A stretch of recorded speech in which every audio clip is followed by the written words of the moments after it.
Тяхното влияние върху околните, заедно с Соня Славчева. Всъщност, ако си говорим за интервю за работа, какви са точно цветовете, които е хубаво да използваме? Като цяло няма някаква, как да кажа, формула, защото всеки един от нас, нека да бъдем честни, така или иначе притежава някакви цветове, с които се движи всеки ден. Това са цвета на очите, цвета на кожата, ако щеш, цвета на косата, и трябва да бъдем хармония, а не някакви само скачащи цветове, преливащи се от нас, но има някакви основни, как да кажа, те дори не са тенденции, са задължителни елементи, на които трябва да се спрем.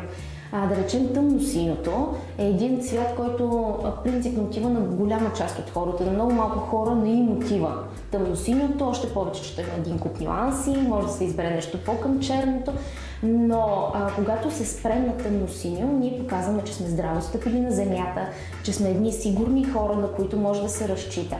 Ако обаче не поставим никакъв по-цветен елемент, в същото време това ще ни даде едно студено изражение, че при нас може би липсват някакви идеи, че може би ние не обичаме да рискуваме, което, как да кажа, няма да ни представи в толкова добра светлина.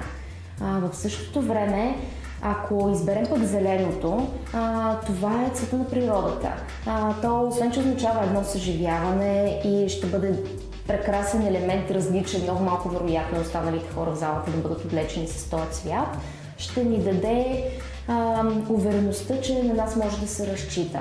Но отново трябва да дадем още някакъв елемент. Ако си спомняме сериала за Грозната Бети, тя в началото беше една такава компилация от цветове, която просто стряскаше зрителя. Аз мисля, че много са се постарали стилистите на филма да съчетаят тази експлозия от цветове без, как да кажа, без абсолютно никакъв вкус. И без никаква връзка между цветовете, което беше най-интересно. Да, но всъщност това за мен означава бушуващите емоции, които тя имаше. Жълто, червено, розово, зелено, тъмно синьо, светло синьо. На пръв поглед абсолютно несъчетани цветове, но тя беше такава еуфория. Тя искаше успех в кариерата, искаше да намери човек, който ще е обичано, към който и тя ще изпитва чувства, искаше да бъде приятел с всички. И малко по малко ние видяхме във всичките сезони на сериала как тези емоции се изчистиха, защото тя успяваше да постигне своите мечти, семейството й се подобри във всяко едно отношение.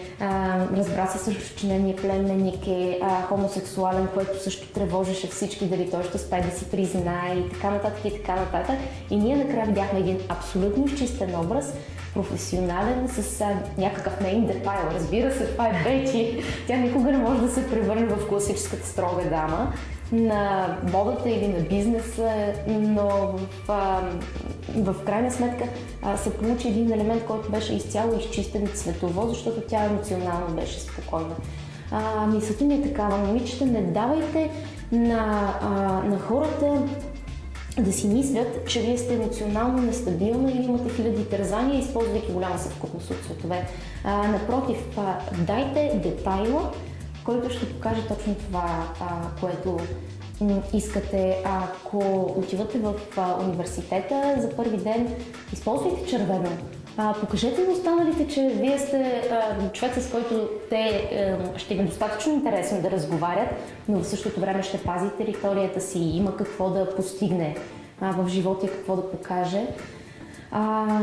Използвайте някакъв жълт детайл. Жълтото за мен винаги ще бъде символ на младостта, макар че тук има някакво противоречие, може би с зеленото и с цялото разцъфване на природата. И в същото време жълтото също издава някаква агресия. Не трябва да прекаляваме с него, въпреки че е толкова, как да кажа, особено този сезон толкова модерно. Знаем в тия безумни цветови комбинации, малко различно от нашия пазар. Ако примерно съчетаме тази прекрасна, красива червена мишка с чанта, с подходящото бижу, подходящата гривна, ние ще създадем един свой уникален кът на работното място, който, ако използваме червено, отново се връщам, определено ще покаже на нашите колеги, че ние сме човека за тази длъжност, че ние сме достатъчно силни и нахъсани да се докажем. Ако розовото и тази прекрасна блуза тук, която сме подготвили, ако розовото може да изплаши нашия любим на първа среща, то той определено на нашата свекърва ще покаже, че ние сме хора, които имаме нужда от семейство, защото имаме нужда от близък човек. Тоест, то ще даде някаква увереност на бъдещия ни родина, че може да разчита на нас. Нещо, което аз не бих казала за лилавия цвят. За мен лилавия цвят, въпреки че е много младежки и всъщност е нещо, с което много млади хора обичат да се идентифицират, ако щеш.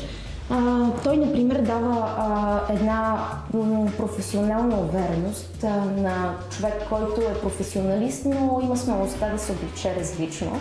В същото време, той казва, с нас е трудно да се говори.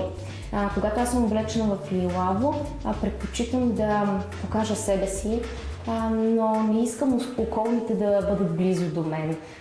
Тоест, това е цвета на хората, които определено спазват дистанция и определено искат да се изтъкнат, без да съграждат някакви приятелства. На тях им е много по-трудно да достигнат близо до хората. Аз за един първи работен ден бих акцентирала на бял цвят с някакъв детайл, който да ме покаже като един много самоуверен човек, като човек, който е заслужил мястото, за което е кандидатствал и мястото, което е спечелил. Не случайно белият цвят е цвета на булките.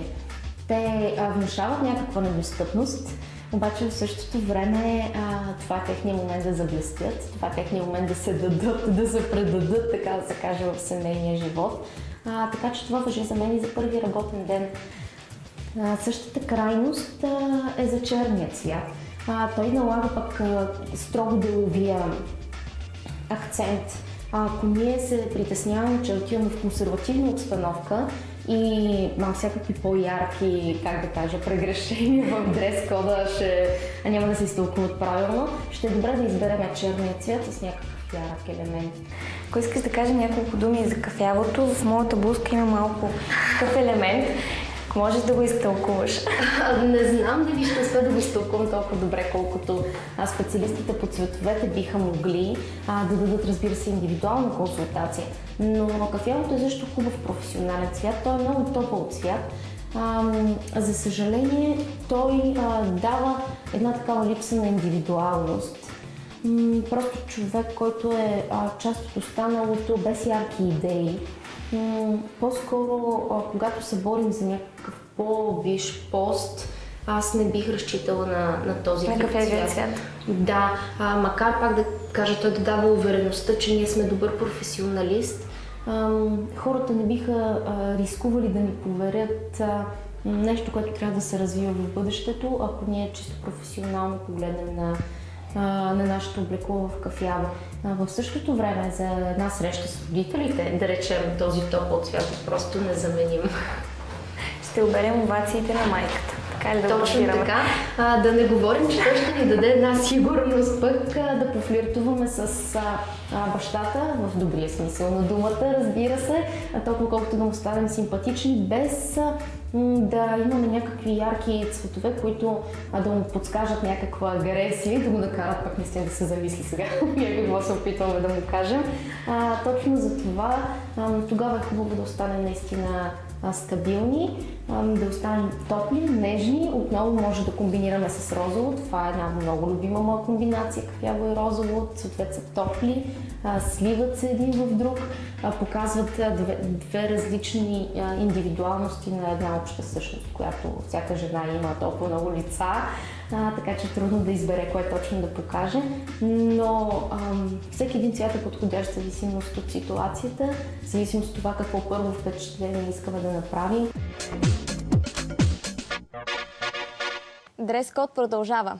Преди малко ви показахме любимият коафьор на звездите Жоро Петков.